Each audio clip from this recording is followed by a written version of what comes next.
Kala means art and Sutra means thread when translated in English. So Kala Sutra essentially means a thread that binds our art and artists together.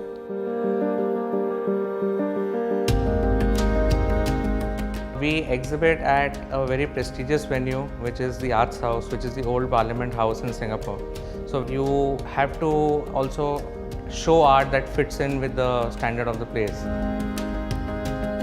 So invariably the focus of our gallery and of this exhibition series has always been on the masters and the senior artists. We wanted to showcase Indian art to the world beyond India.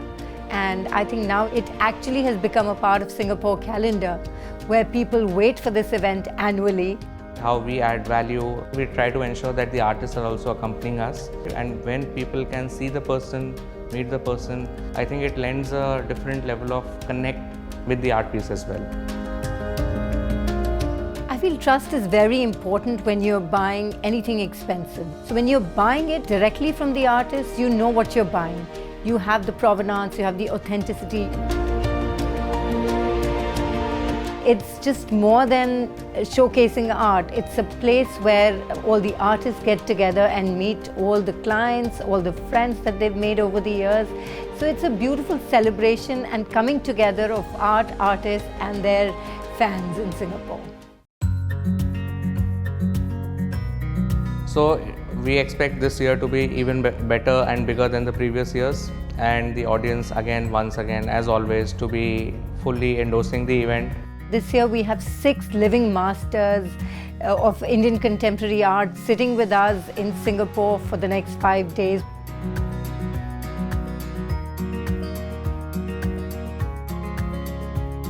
We'll have more than 125 pieces of artworks which are coming all the way from India and specially curated for this show. So we have gone and grown beyond the Indian diaspora, where not only the Indians but the French, the Chinese, and you can see a lot of interest beyond the Indian community in our Indian art. So it's a beautiful bond that I think we've managed to create between Singapore and our masters of Indian contemporary art.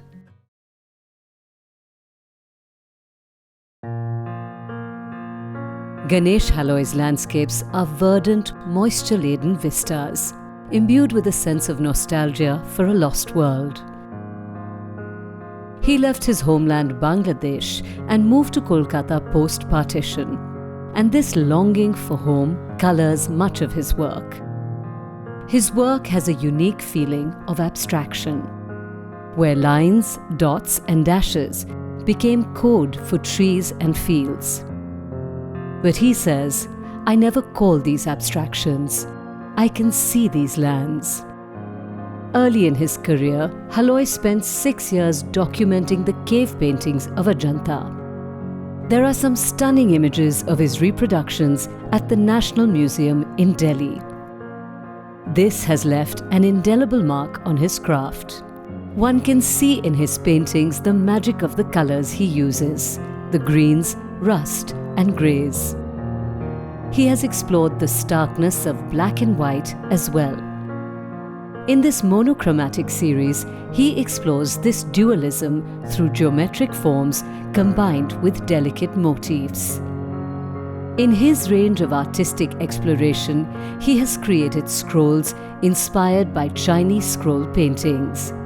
In these, he has used Chinese ink on Japanese scroll paper, magically bringing in a sense of rhythm and space. Ganesh Haloy has won awards and has received accolades for his work all over the world. Through all this, his art and his thinking keep evolving, making each piece of work a discovery in its own right.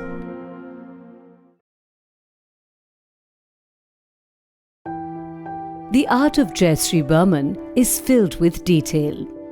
Magical characters, goddesses, birds, trees, rivers.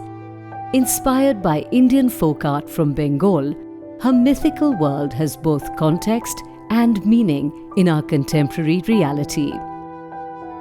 Her paintings are filled with strong women imbued with intense feminine energy. The mother, often take center stage. Like this piece titled Unnati, which shows a woman cradling a pumpkin within which sits a newborn child. The stem of the pumpkin, like an umbilical cord, winds back into the tree. Draupadi from the Mahabharata is another common figure. Jayashree attempts to showcase her resilience and her vulnerability. The river Ganga is a big part of her oeuvre. This sculpture shows the mother Ganga with a lotus headgear. She spreads her wings while holding a half baby, half duck. She stands atop a crocodile, which is part elephant, part duck. Another piece, in stark black and white, shows a masked Ganga. This post-pandemic piece creates a compelling message of our need to protect and preserve nature. Jayashree Burman's art feels like something out of a fable, populated with Kamadhenu-like cows and little ducks. She loves creating hybrids, figures that are part animal, part human. Her work can be found in museums and private collections all over the world. But more importantly, she has managed to bring the sacred into a secular space, available as inspiration for all.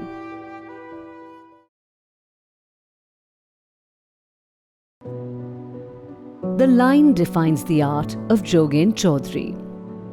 He creates sinuous human forms using unbroken continuous lines combined with his trademark web of dense cross-hatching. Jogen's art stems from his personal experience of dislocation during the partition. One can see our recent history, the upheavals, the loss of home, across his canvas. Paintings like this directly reference the partition, filled with despairing figures, with the Mahatma turning away in sorrow. Another recurring theme is the visual relationship between man and woman. In this, we see his trademark characters with their contorted postures. The way the couples are positioned suggests a complex, disquieting relationship. Even in artworks centered on the female figure, the women seem together and yet isolated. Having studied in Paris, Jogen's creations have a unique fusion of Indian and Western artistic influences. But his style is distinctly his own, more inspired by the folk art of Bengal than the art of Europe. Jogen has shown his work across India and the globe. It has received appreciation and awards from every quarter. His art is replete with symbols and suggestions, but it is left for us to experience and interpret. In his own words, he leaves a part of his compositions incomplete. His art pushes us to reflect, to think. It is truly immersive.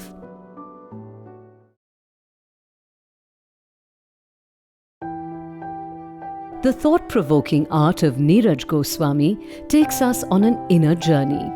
His work is bathed in a certain spirituality.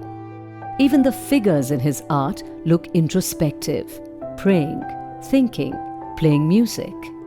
He calls his work meditations on canvas. Neeraj lost his father early. This propelled him into art. The need to contribute to the family income. The difficulties he faced during this period pushed his spiritual journey, which began at the age of 18. His form is distinctive. He depicts pairs or groups of men and women, often imbued with a sense of movement. Angels are a common theme. He uses angular geometric shapes to define the human form, playing around with triangles and cubes. There is an inner conflict that comes through in the overlapping shapes. Even in this stylization, his understanding of anatomy shines through. Neeraj rarely paints with a final image in mind. The process is free-flowing. The art emerges naturally. Even the title is something he adds much later to help the viewer connect with the art. He loves painting with oil. This is accentuated with his vibrant color palette: indigos, greens, gold. His sculptural work, like the beleaguered angel, the girl with the stole, play with lines, conflict, and harmony. Neeraj is considered one of the greatest living artists from India. His work has been showcased across India and in New York, Paris, Hong Kong, Singapore, and the UK. Neeraj Goswami's art mirrors his spiritual persona. It is layered, nuanced, thoughtful, unique.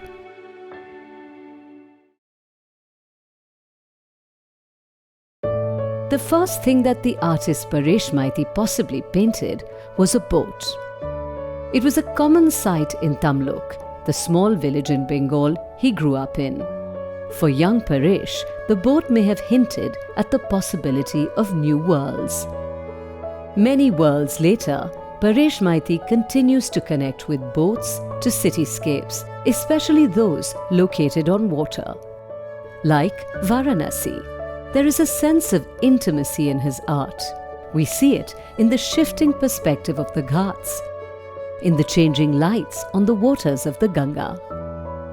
This sense of a place resonates in his imagery of places like Venice, London, Kerala. He loves playing with light, working his canvas to create depth, enhancing the nature of what we see. His first visit to the desert sparked a fresh burst of creativity. People, figures, and faces suddenly populated his canvas. He also started experimenting with abstracts. Canvases filled with faces, cropped and juxtaposed with geometric elements.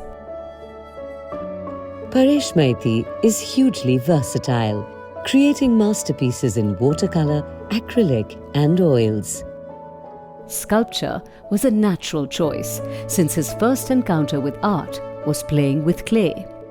His sculptures are thought-provoking, like this image of the bull, made from traditional bells, or Sangam, which melds man, woman, and child in a single artwork. Paresh Maiti has exhibited his work all over the world. His paintings have become more valuable as his reputation scaled greater heights. But the true value of his work lies in the magic of his eye and his ability to transport the viewer into a different world.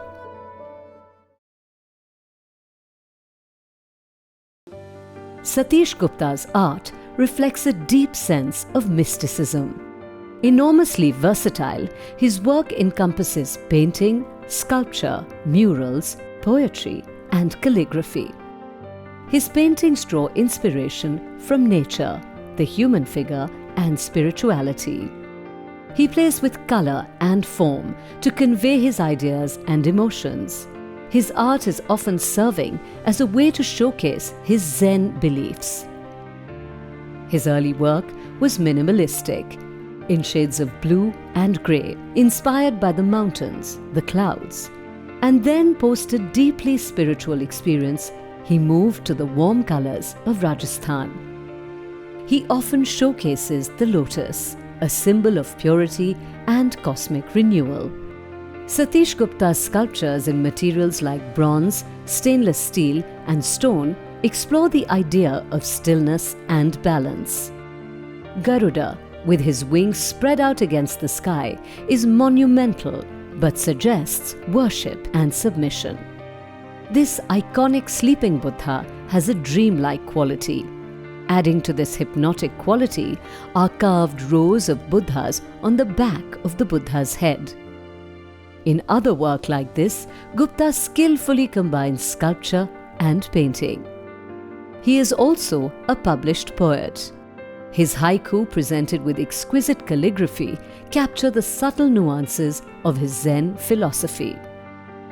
He has made a mark both in India and internationally, with shows in Dubai, all over Europe, USA, and Canada. Satish Gupta loves the joy of creation with sculpture, paint, words. He is truly an artist without boundaries.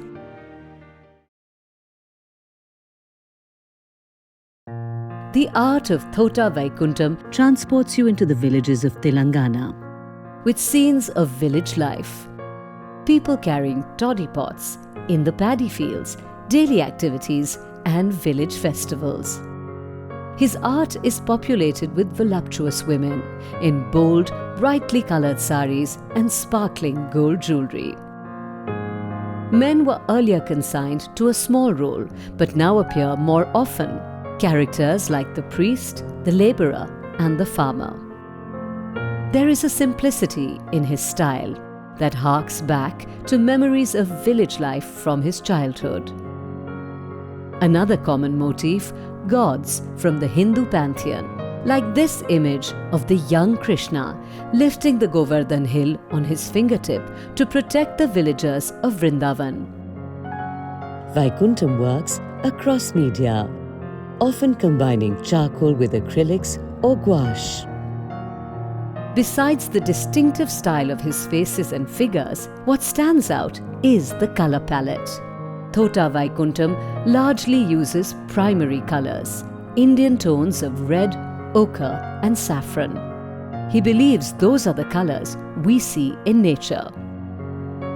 His work has been hugely appreciated both nationally and internationally.